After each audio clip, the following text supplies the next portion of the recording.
Paix dans vos maisons, bien-aimés, dans le Seigneur. Nous continuons.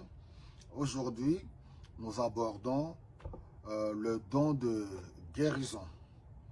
Un don particulier qui attire tellement l'attention de tout le monde parce que ça touche la santé à tous les niveaux, physique, psychologique et ainsi de suite. Alors, avant d'aller plus loin, c'est un sujet que je me permettrai de m'éterniser un peu là-dessus. Je trouve que c'est un don spécial. Et la preuve en elle-même, par expérience, plusieurs aimeraient bien avoir ce don. Mais nous l'avons vu depuis le début que c'est l'esprit qui distribue les dons selon son bon vouloir pour l'utilité commune. Donc nous devons beaucoup prier. Une fois de plus, je rappelle, prier, rechercher l'intimité avec le Saint-Esprit pour qu'il vous révèle le don que vous avez et pour savoir l'entretenir dans une marche de sanctification, dans la crainte de Dieu, dans une vie d'étude, de méditation de la parole de Dieu. Parce que les dons que nous avons, ce n'est pas des fétiches, pas du tout. Les dons spirituels que Dieu donne pour le bien du corps du Christ. Alors, selon une petite étude, j'ai vu ici, ce n'est pas la seule, ce n'est pas l'unique, par rapport à l'Organisation mondiale de la santé, 30 à 40% de la population mondiale vit avec au moins une maladie physique chronique. Et puis, ici en France, environ 35 à 40% de la population souffre d'une maladie chronique ou de longue durée. Alors, vous voyez, mes bien-aimés, que la santé, elle est primordiale. Et ça ne date pas d'aujourd'hui. Depuis que le monde est monde, nous voyons cette belle promesse du fait que nous sommes le peuple de Dieu.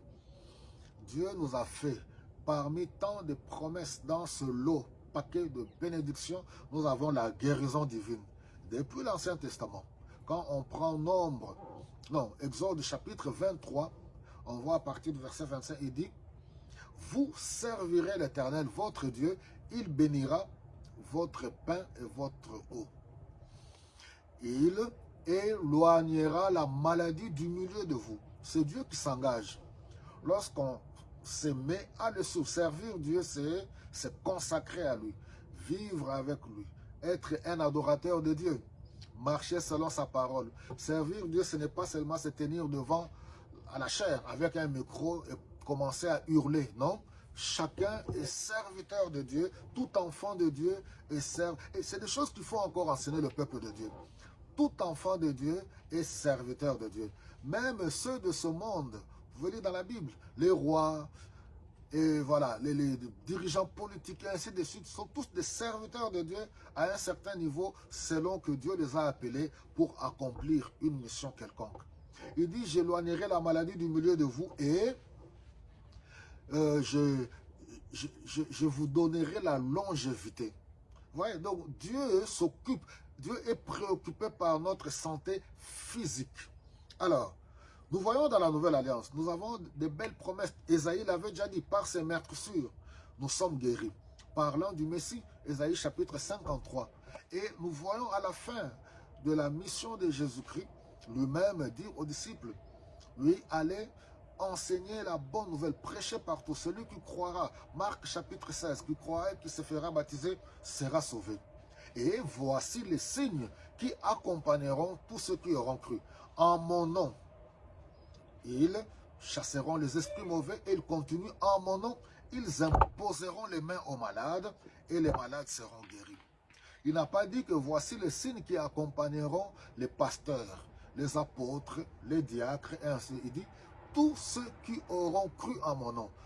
Vous qui me suivez, vous avez cru en Jésus-Christ, vous avez la capacité, si vous avez la foi, d'imposer les mains aux malades et ceux-là reçoivent la guérison. Mais aussi, il y a ceux qui ont reçu un don particulier de la guérison, comme on le verra. Alors, on voit Jésus-Christ au début de son ministère. Marc chapitre 1er, il entre dans une synagogue et là, on trouve un fou, un homme possédé par un mauvais esprit. Il chasse ce mauvais esprit et il ne lui permet même pas de parler. Les gens étaient étonnés. Waouh, quelle sorte d'enseignement! Ils sont là avec leur leader spirituel religieux. qui ne font absolument rien. Et on nous dit, il sort de là, il va dans la belle famille de Pierre. La belle-mère de Pierre avait de la fièvre, il fait quoi? Il la prend par la main, la relève et elle est guérie, elle se met à servir Jésus-Christ. Waouh! Alors, on voit maintenant, on dit le soir, on amène les malades. Voilà le tableau. Les malades qui sont venus de partout. Toutes sortes de maladies. Des esprits mauvais. Jésus guérit toutes sortes de maladies en chassant les esprits mauvais. Voilà le tableau de l'humanité. Jusqu'aujourd'hui, le monde dans lequel nous vivons, les gens souffrent dans leur corps.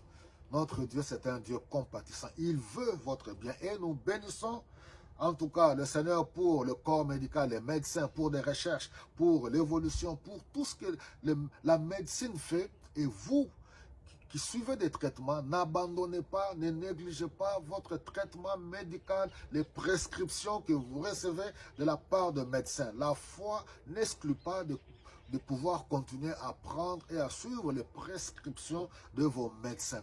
Mais je vais prier pour vous, pour qu'au-delà, alléluia, des traitements de la médecine, que Dieu vous accorde une guérison et qu'il vous accorde la foi. Je ne sais pas combien de temps vous souffrez dans votre corps. Père, je te bénis, je te présente, Seigneur, ceux qui suivent ces enseignements, le Dieu de toute miséricorde.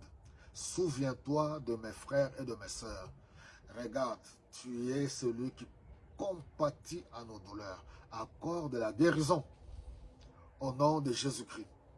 Reçois ta guérison au nom de Jésus-Christ. Seigneur, touche le corps là où il souffre. Touche mes bien-aimés. Libère-le, Seigneur, de ces maladies. Je chasse les esprits mauvais qui sont derrière certaines maladies. Au nom tout-puissant de Jésus-Christ, que ton nom soit béni. Alléluia.